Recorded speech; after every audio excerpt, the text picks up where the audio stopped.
Bismillahirrahmanirrahim. Assalamualaikum warahmatullahi wabarakatuh. Alhamdulillah, hari ini teman-teman dapat bertemu kembali di pembelajaran hadis bersama Ustadz Ardi. Sudah izin bertanya kepada teman-teman semuanya, bagaimana kabarnya hari ini? Semoga semuanya selalu sehat dan semoga tetap dalam lindungan Allah Subhanahu wa taala.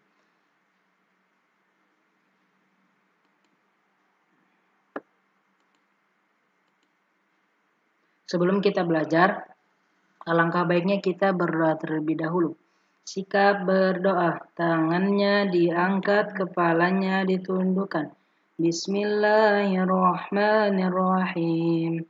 Rabbi zidni ilman, warzuqni fahman. Ya Allah, tambahkanlah ilmu kepadaku dan berikanlah aku kefahaman. Kita lanjut ya. Hadis kali ini adalah hadis tentang meminta izin. Hadis riwayat Bukhari dan Muslim. Saudara izin membacakan hadisnya ya. Bismillahirrahmanirrahim. Idza sta'dzana ahadukum thalathan falam yu'dzan lahu falyansurif. Yang artinya, jika salah seorang dari kamu sudah meminta izin sebanyak 3 kali, namun tidak diberi izin, maka kembalilah. Hadis riwayat Al-Bukhari dan Muslim. Saudara izin mengulanginya satu kali lagi. Idza sta'dzana ahadukum thalathan falam yu'dzan lahu falyansurif.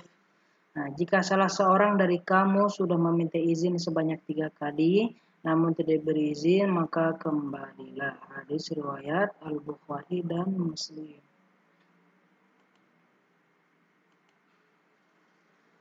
Kisah sahabat Ribi bin Hirashi. Dari Ribi bin Hirashi, ia berkata, seorang laki-laki dari Bani Amir bercerita kepada kami bahwa ia pernah meminta izin kepada Nabi Shallallahu Alaihi Wasallam ketika beliau ada di rumah. Orang tersebut berkata, apakah aku boleh masuk? Rasulullah SAW bersabda, pun berkata kepada pembantunya, keluarlah kepada orang tersebut, lalu ajarkanlah ia cara meminta izin.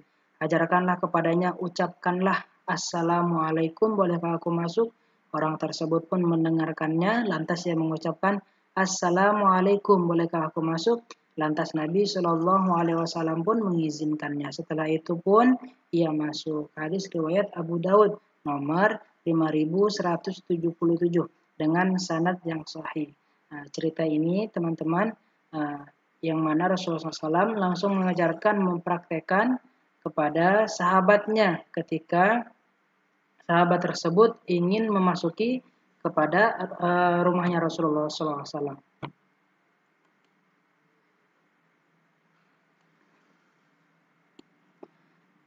Etika meminta izin. Nah, ada yang perlu diketahui teman-teman, ada etikanya ketika meminta izin.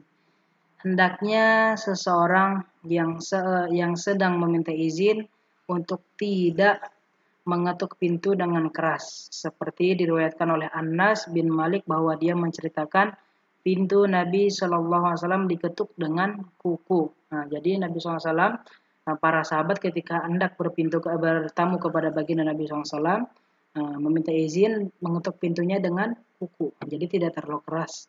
Kemudian yang kedua, seorang yang sedang meminta izin tidak diperbolehkan masuk ke rumah jika di dalam rumah tersebut tidak ada orang, sebab hal itu termasuk melangkahi hak orang lain secara zalim. Diam sesaat setelah meminta izin karena kemungkinan adanya halangan, lalu barulah dia meminta izin kembali untuk masuk. Dalam Al-Sahihun dari Abi Wa'il, ia berkata, kami mendatangi Abdullah bin Mas'ud radhiyallahu anhu pada suatu pagi setelah menunaikan sholat. Lalu kami mengucapkan salam di pintu, maka dia pun mengizinkan kami. Lalu kami berhenti di depan pintu beberapa saat. Abi Wa'il melanjutkan, lalu keluarlah seorang pembantu rumahnya dan bertanya, Nah, tidakkah kalian masuk? Lalu kami masuk dan kami dapatkan sedang bertasbih. Kemudian beliau bertanya, apakah yang menghalangi kalian untuk masuk padahal kalian telah diberi izin? Maka kami menjawab, tidak ada yang menghalangi kami, hanya kami mengira bahwa sebagian penghuni rumah sedang tertidur. Masya Allah. Ini contoh baik atau etika baik yang dilakukan para sahabat. Sesuai sabda baginda Nabi SAW. Seorang sahabat tersebut tidak akan masuk ke dalam rumah jika tidak diberi izin. Dan kemudian untuk menjaga perasaan atau untuk menjaga aib saudara kita, dia menyangka bahwa penghuni di dalam rumah tersebut tertidur. Padahal sahabat tadi Wa'il sedang bertasbih kepada Allah Subhanahu wa taala. Alhamdulillahirabbil alamin.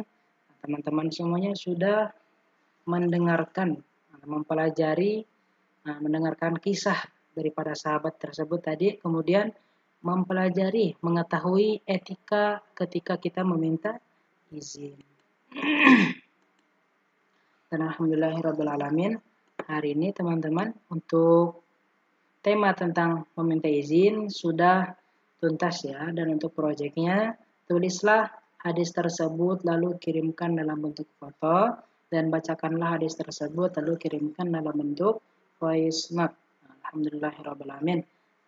Teman-teman semuanya sudah paham tentang etika meminta izin, kemudian sudah tahu mendengarkan daripada kisah sahabat. Untuk proyeknya yang tadi sudah disebutkan, silahkan ditulis, kemudian kirimkan dalam bentuk foto hadisnya, dan bacakanlah hadis tersebut, lalu kirimkan dalam bentuk voice note. Oke teman-teman, terima kasih yang sudah menonton video pembelajaran untuk hari ini, untuk kali ini. Mudah-mudahan bermanfaat. Sebelum kita tutup, kita baca doa terlebih dahulu. Sikap berdoa. Tangannya diangkat, kepalanya ditundukkan. Doa sesudah belajar. Alhamdulillahi Rabbil Alamin. Segala puji bagi Allah, Tuhan semesta alam. Oke teman-teman, terima kasih. Selamat mengerjakan proyek. Sekali mohon maaf jika ada kata-kata yang salah. Saya ditutup. Assalamualaikum warahmatullahi wabarakatuh.